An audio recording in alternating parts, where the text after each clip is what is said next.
Welcome to the Mindset Channel. My name's Jono. And this is Chrome. All right, mate, we are back. Yeah, part two. And if you thought part one had some weight, this goes deeper because now we're stepping into pressure, into criticism, into detachment, and what it actually means to hold your center when the world's trying to pull you in every direction. And here's the kicker. All right, most people think being calm under fire is a personality trait, just something that people are born with. But we know it's not. No, it's not. It's training, isn't it? That's exactly right. And most people aren't doing the training. They're just going through life, reacting to life, to people, to every little shift in tone. You're right. That's it. Because that's what they've rehearsed. They've Yeah. rehearsed panic. They've practiced overthinking. Your reaction is your responsibility, and external chaos only affects you if you allow it. That's exactly right. So let's sit with that, okay? Because this isn't about becoming emotionless as such. Yeah. So I explain that to my clients all the time, actually. We're not trying to turn people into Vulcans here. We're not trying to be Mr. Spock. Yeah. It's about choosing your responses. Okay. It's about becoming emotionally sovereign and understanding that you get to pause and choose how you respond. All right. It's a skill that can be learned and it's something we talk about often, obviously. Yeah, we actually we talk about that, and you would still feel, that's what I'm trying to say here, and you will still care, but nothing owns you. That's a different level of power. Unshakable people aren't emotionless, they're emotionally sovereign. That's exactly it. So let's talk about pressure. Yeah. All right. The fact that the world has a way of testing us. And it's important to know being under pressure Yeah. is more than enough to get that limbic system activation that can cloud our ability to respond effectively, right? So Mm, essentially by working on not reacting, but responding, mm, we're actually rewiring our brains and our nervous system. yeah. Mate, pressure is a great revealer, right? Um, you can find out what's real when things go wrong. And that's why most people crack because they're not ready to be uncomfortable. One of the things I always explain to clients that I deal with is that discomfort is okay. Yeah. So discomfort is actually just a sensation, all right? Just Mm, like say the sun rising on a cold winter's day and hitting your face is just a sensation, but it's the emotion you attach to it that's important, yeah, right? Getting used to a level of discomfort is extremely important. that's it. And mastering calm isn't about avoiding problems. It's about changing how you meet them. That's exactly right. That whole concept of changing how you meet problems. All Yeah. right. So look, yeah, I'll admit I used to get rattled quite easily. I used to have a terrible temper Oh, back in the really? day. Oh, goodness. Wow. I had a dreadful temper back in the day. Wow. Um, but so I'd rattle easily, even things like deadlines or, someone canceling a meeting with me, the phone ringing at the wrong time, for example. Wow. Excuse me. Yeah, but now um, I use all that sort of thing as a training ground, Yeah. right? Every moment that you manage to pause and not just react is essentially a rep, Yeah, just that's like rep of any yeah. exercise you do. Yeah, that's actually quite true. Exactly right. Every outburst is a gift of your power to someone else. Don't give it. You Mm. can't expect to be a monk in fire if you haven't practiced breathing in the smoke. So say that again. That's profound. What was that? You can't expect to be a monk in fire, like a monk in fire, if you haven't practiced breathing in smoke. Wow, I love that. Yeah, Absolutely love that. that's It just speaks to obviously the metaphor there that Scott was talking about, everyone, yeah, yeah, is you can't expect to deal with real pressure yeah, unless you learn to build up to it. that's it. The firefighters, Yeah. do they get trained how to how to see? I mean, obviously they got gear and breathing Mm. apparatus, but I think they get trained in a dark room with a lot of smoke and they can't see. So they get a lot of training on that one. Yeah, they absolutely do. But it's interesting you bring that up, actually. A bit of a side point. My nephew is in fire and rescue. Oh wow. Tough job, Um, man. yeah, tough job, Mm. risky job. Yeah. But it's interesting. We were talking one day just about how you manage stress and that sort of thing. And I brought up there's a technique that I always teach people, which is called the physiological sigh. It's a breathing technique. We can probably devote an episode to breathing Yeah, at yeah. some point too, actually. But it's a really good technique because it directly targets your levels of adrenaline and cortisol, your stress hormone, and lowers them. Okay. Wow. And I was bringing that up with Jason, and he just laughs and he goes, "It's one of the first things they taught us." So they're essentially teaching them as they arrive, because obviously quite often they arrive at a completely chaotic scene. All Oh right. man, that's an understatement. And yeah, and their adrenaline's going, but it's in chaotic situations. It's not the situation, it's the panic that kills people. All Mm, right. And funnily enough, they teach them as they're arriving in the truck, they all start doing that physiological sigh. mm, The exact same technique that I teach people to get themselves to get themselves just deregulate themselves and get themselves back on a nice even keel. Just get rid of the stress hormones. mm. What kind of breathing is it? Do you know? What's that? What kind of sigh is it? The physiological sigh, it's a really simple thing. I actually show you, happy to demo it now if you Okay, okay, like. sure, go for it. Yeah, it's a sharp split breath in through your nose. So like Yeah, that. yeah. And then you exhale out really gently for a count of seven. Wow. So the whole technique essentially looks like this. You go Mm. sharp in, easy out. And that contrast is really important. Really, really down regulates that limbic system response. Interesting. In Aikido and a lot of martial arts, especially the Japanese ones, but specifically in Aikido, when you block, you need to breathe in. When Yeah. you block, you breathe in, and the rationale on that one was when you're surprised, you do that, right? So when you're actually surprised, you go, and Yeah. that's a breath in, right? Yeah.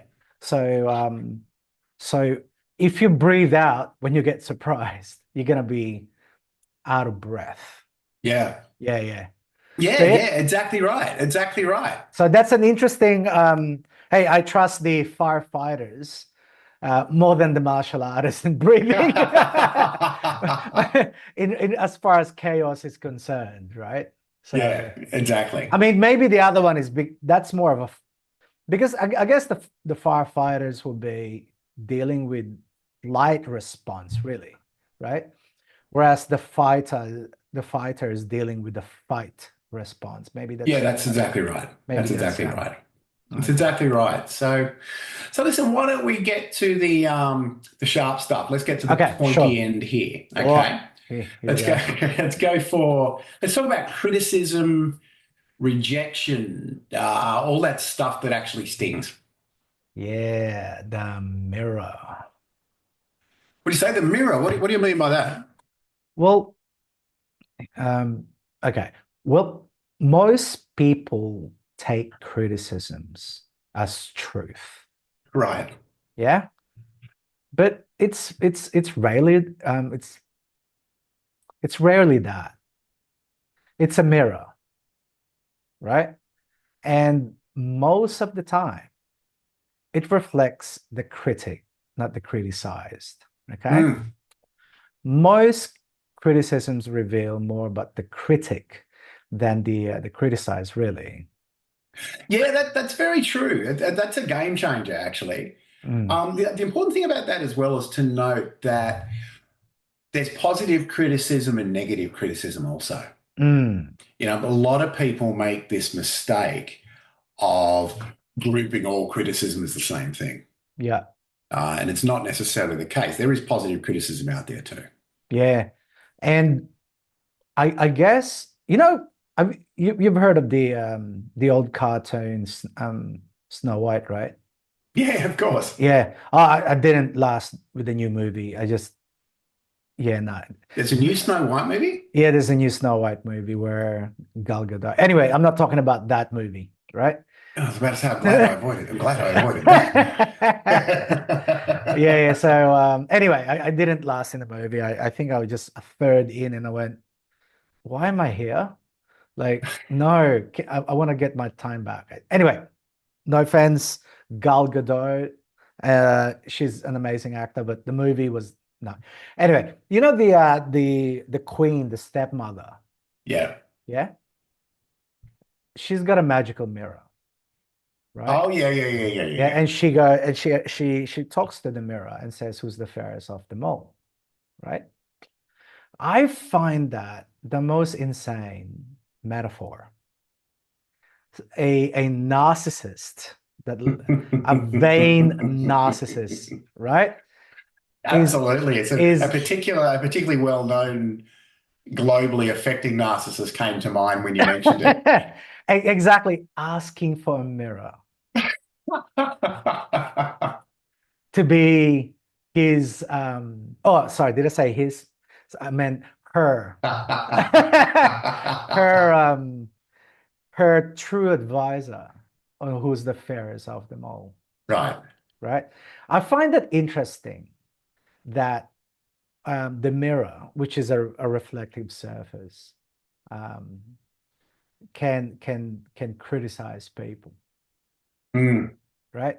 In Aikido and dancing and martial arts, there's a saying that the best teacher for your technique anyway, for your movement, is a mirror. Right?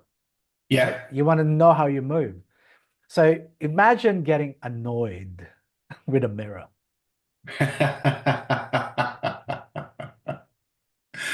Yeah. It doesn't make a lot of sense, does it? Yeah. And that's what I mean. It reveals more about the critic than the criticized Yeah. person. Yeah. I love it. Love it. That's Yeah. a great metaphor. Yeah. Okay. If someone throws a stone at you, you've got two choices, right? Catch it and carry it, or just let it drop. Your ego wants to catch heavy rock. Mm. Yeah. But your better self, or if we're going to be using ancient terms or even current terms, your self, your Jung calls it the self, but in 2025 we call it the higher self, Yeah. which is a unified version of every aspect of your mind. Yeah. Yeah. But what that higher self would say is it's working barefoot on peace, right? What does it mean? So Winston Churchill said something along these lines. If he entertained every dog that barked at him on his way to work, he will never get to work. Yeah. Right? Exactly right. Yeah. Exactly right. So it's similar to this one for every you have two choices really to pick up that rock that got thrown at you and carry it, or just let it drop or let it go. And Right. we had a big episode on letting go. Yeah, absolutely. Yeah. Yeah. Yeah. Yeah. All right. So, so how do you know? I guess the question is, how do you know when to listen and when to let it go? One word, discernment. Not everything requires your energy. That's why discernment is power. You just ask, is this helping me grow? Or is just pulling me off course? Yeah, that's exactly right. And it's a really good way to approach it. Yeah, And look, sometimes the most powerful response is none at all. that's right. Let your silence expose their noise. Mm, that's so cool, man. Yeah, it isn't it? That is such a cool statement. I Yeah, love learning from this, man. Like, that was had an element of Buddha about it, didn't all it? right, okay. Now, let's talk detachment. All right, we touched on it last episode actually, Yeah, but it's probably worth a deeper dive, I think. yeah. The detachment's not, I don't care. It's, I care enough not to let this control me. Say that again. That's gold. Say it again. Yeah. So it's, let me think about it again. It's not that I don't care. It's I care enough not to let this control me. Yeah, that's gold. So detachment lets you participate in life without being ruled by it. Yeah. And when your purpose gets clearer, yeah, your tolerance for noise drops. Um, Yeah, you keep your purpose yeah. louder than your pain, right? Yeah, yeah, that's right. And And that one's carried me through a few dark nights actually. whoa, okay. Wow, okay.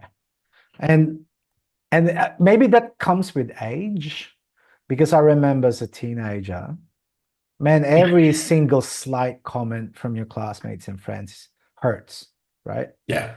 Because you're coming from childhood into this adulting, yeah, Mm. life that we do, and when we're ill prepared for it, and once you realize that every moment you know you spend trying to win, I guess approval is a moment lost building what matters.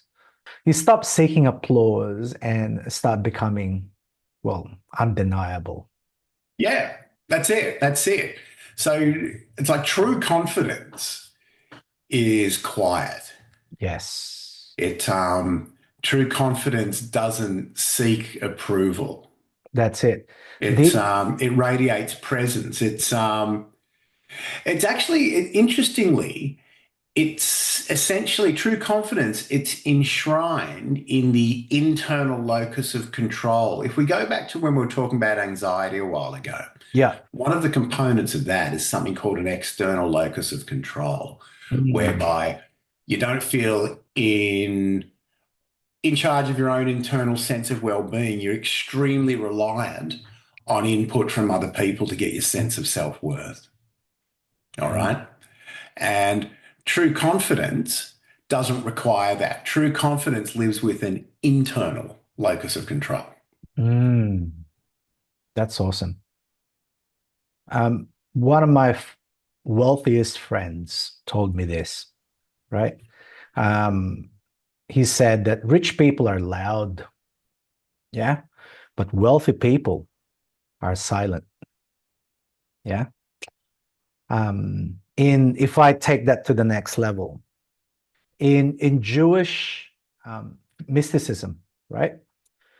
There is a, you know how, okay, you know what's more famous is, you know, the chakra system in the Yes. Hindu belief. So you got all these chakra system.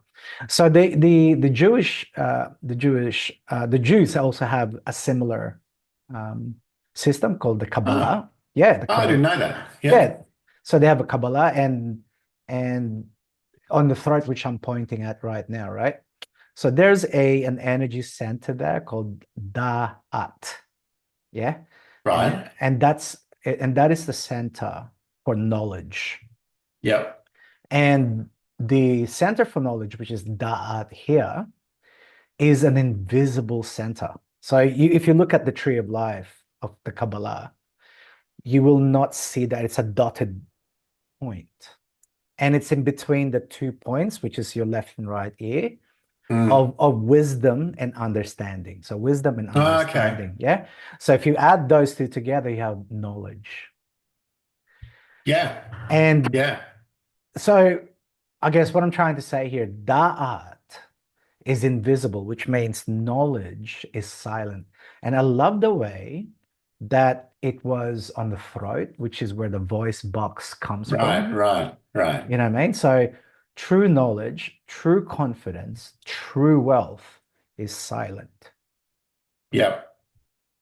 Yeah. I love that. Yeah. So let me ask you something, bro. Um, Go on. Go on. okay, okay. What happens when you stop needing the world to agree with you? It's a good question. Mm, Well, you stop chasing approval, right? And you yeah. start building. Yes, You can, exactly.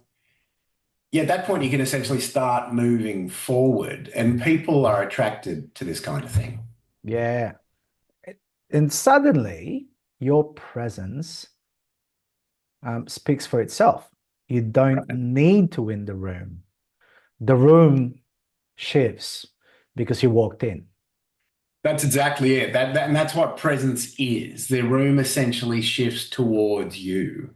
Yeah, The calmest person in the room often controls the room. that's right. And hey, we just had an election, right? In Australia. So this is dated May, guys. So in case you're watching this, in the future, we just had an Australian election, and and it was the first time the Labor government walked into a into and had a landslide victory, Yeah. right? Yeah. I think part of that is because Australia reacted to the the populist movement that has been taking over, I guess, the politicking of the world, from Yeah. the US to Europe, even in Australia, right? Yeah. And I think the Australian people are starting to get sick of drama. Yeah, I think you're dead right. Very much a pushback against populism Mm, and you sort of the right wing extreme end of things. I think the election result was very much a result of that. that's it. And I think one of the reasons that the current Prime Minister Albanese won is because he's got a steady, confident hand. Mm, Like, I think this is the nicest election I've ever seen. mm. It wasn't so much mudslinging like during the Julie Gillard days and Tony Abbott days, right? So, I think there was still a reasonable amount of oh, mudslinging there's going still, on. oh, I mean, but it's still the cleanest I've seen. I mean, if you compare it to Yeah. the US election, right? Oh Holy yeah. moly. So I guess what I'm trying to say here is, you know, it's like you said, it's the calmest person in the room. The steadiest person Yeah. in the room controls the room. And it's not about force. It's about like a field, like a field of energy, for the lack of a better word. Right. And you've trained yourself. If you train yourself to be grounded, right? The other people will feel safe, or they'll feel safer just being around you. Yeah, that's right. That's right. That's right. And that's not loud power. Yeah, All right. You'd call it quiet dominance. yeah, Greatness doesn't announce itself. yeah. It just shows up and does the work. That's it. Yeah. All right, mate. So what do we want to leave people with? Okay. Not to put you on the spot or anything. Yeah. Okay, okay. If you're listening right now and you've been feeling easily thrown off, constantly negotiating your peace, here's what I would love to share with you. None of this is about being perfect. It's about being practiced, right? So you need to do it.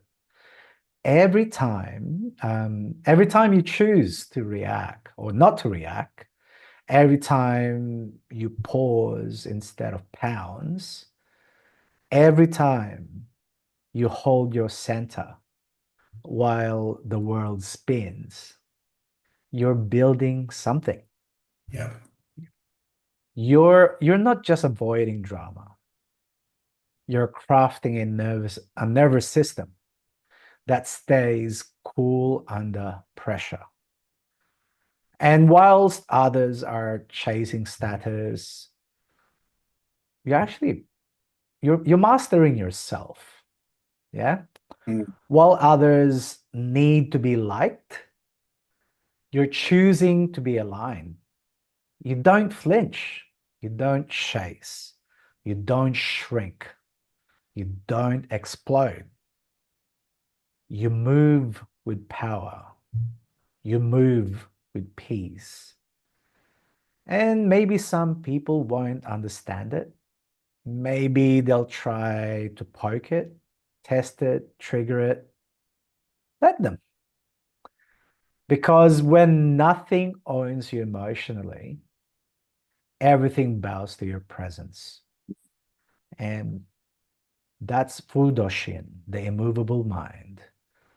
And I believe that's the way forward. Yeah, I'd agree with you. That's powerful. So if this lands with you, just get started. And when you get started, keep going. That's it. It all happens one small step at a time. Get it out of your mind and actually take action. That's it. All right. Thank you for being with us here at the Mindset Channel. If you found this episode useful, please like, share, and subscribe to the channel. Click on the bell button so you'll be notified when the next episode comes out. So once again, this is Jono. And this is Chrome. Thank you for being with us, and we'll see you on the next episode. Bye for now. Thanks, everyone. Bye for now.